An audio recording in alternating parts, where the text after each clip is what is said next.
আমি যে জিনিসগুলো বানাই তখন আমার কাছে ভেরি স্পেশাল মনে হয়, কেননা আমাদের সবার পছন্দ। যেহেতু কুরবানি ঈদ সামনে, তাই সবার আগে কিন্তু আমাদের মনে পড়ে যে আমরা কি কি মশলাগুলো কিনবো। সেটা আমি এবার ঘরে বানালাম।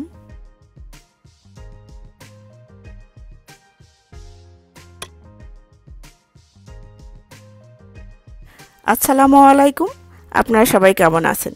সামনে ঈদ, তাই কিছু কাবাব বানিয়ে রাখছে আগে থেকেই, যাতে সুবিধা হয়। যেহেতু একা হাতে সব কিছু করতে হয় আমাদের, তাই আগে থেকে সব কিছু রেডি থাকলে ভালো হয়। তাই মুরগির মাংসটা আমি একদম ধুয়ে টুয়ে রেডি করে নিলাম। এই মাংসটা কিন্তু মুরগির বুকের মাংস।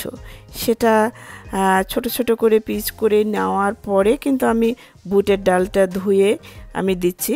বুটের ডালটা কিন্তু আমি 2 ঘন্টার মতো ভিজে রাখছিলাম, যাতে তাড়াতাড়ি সেদ্ধ হয়ে যায়।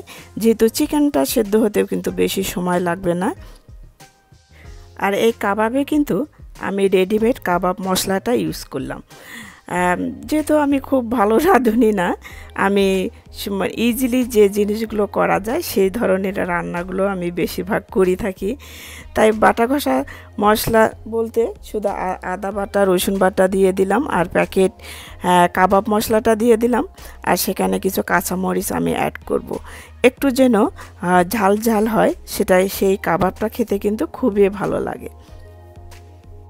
চুলায় তুলে দেওয়ার পরে আমি এখন মশলাগুলো রেডি করে নিচ্ছি। আসলে আমরা কিন্তু মশলা কম বেশি সবাই চিনি। আমি কি কি মশলা নিয়েছি সেটা দেখে হয়তো বুঝতে পারছেন। যারা ভালো রাঁধুনি আছেন আপুরা, তারা তো বুঝতে পারছেন। তো এখন মশলাগুলো আমি শুকনো তাওয়ায় কিন্তু আমি এখন হালকা করে একটু ভেজে নেব। আসলে এই ধরনের মশলা কিন্তু আমি সব সময় করি না। হয়তো অনেকে ভাববে যে আমি এভাবে মশলা করে হয়তো সব সময় খাই, আসলে তা না। আমি খুবই স্পেশাল সময় ছাড়া এই মশলাগুলো আমি বানাই না। তাছাড়া কিন্তু আমি সারা বছর দেখা যায় আমি রেডিমেড মশলাটা কিনে খাই। যেহেতু আমি একটু লেজি টাইপের মানুষ, তাই আমি রেডিমেড জিনিসগুলো বেশি কিনি, যাতে আমি মানে চটপট করে রান্না করে খেতে পারি।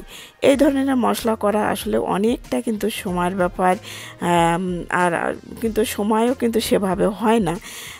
আজকে আমি বিশেষ মানে ঈদ সামনে রেখে এই ধরনের মশলা আমি মানে ঘরে বানাচ্ছি, ভাবলাম তাই আপনাদের সাথে একটু শেয়ার করি। তা খুবই ভালো লাগে যখন এই ধরনের মশলা দিয়ে আমি রান্নাবান্না করি না, তখন নিজের কাছে খুবই ভালো লাগে।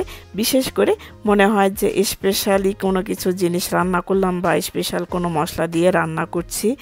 আর এই ভাজা জিরাটা কিন্তু আমি সব সময় করে থাকি বাসায়, কারণ এই ভাজা জিরাটা আমার সব ধরনের তরকারিতে আমি দেই। কেননা আমাকে এই ভাজা জিরা গুঁড়োটা খুবই ভালো লাগে সব ধরনের তরকারি। তাই যখনই সময় পাই তখনই একটু করে রাখি, তাহলে আমার জন্য একটু ইজি হয়। এই তো গুঁড়া করে রাখলাম, এটা বেশ কিছুদিন আমার চলে যাবে। আর এদিকে কিন্তু আমার গরম মশলাটাও কিন্তু হয়ে গেছে, পুরো এক বয়ম করে রাখলাম। ঈদ পার হয়ে যাবে, হয়তো আরও 2-3 মাস চলবে এই ধরনের। তো খুবই ভালো লাগলো। এর মধ্যে কিন্তু আমি কাবাবটা হওয়ার পরে কিন্তু ঠান্ডা করে ব্লেন্ডার করে কিন্তু বানিয়ে ফেললাম। সেটা আর দেখাইনি, কেননা কম বেশি আমরা কিন্তু সবাই ঈদের জন্য স্পেশাল কিছু না কিছু রেডি করি। তাই এত কিছু আমি না দেখায়ে আমি বানিয়ে ফেললাম। এটা কিন্তু আপনারা আপনাদের পছন্দ মতো সাইজ করে নিতে পারেন। তা আমি কিন্তু এভাবে বানাচ্ছি, কেন এটা আমার কাছে খুবই ভালো লাগে এই সাইজটা। আমি বানার পরে আমি 2 থেকে 3 ঘন্টার মতো ডিপ ফ্রিজে রেখেছিলাম।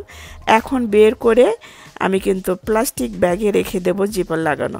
আপনারা আপনাদের সাইজ মতো বা পরিমাণ মতো সেপারেট ব্যাগে রাখতে পারেন।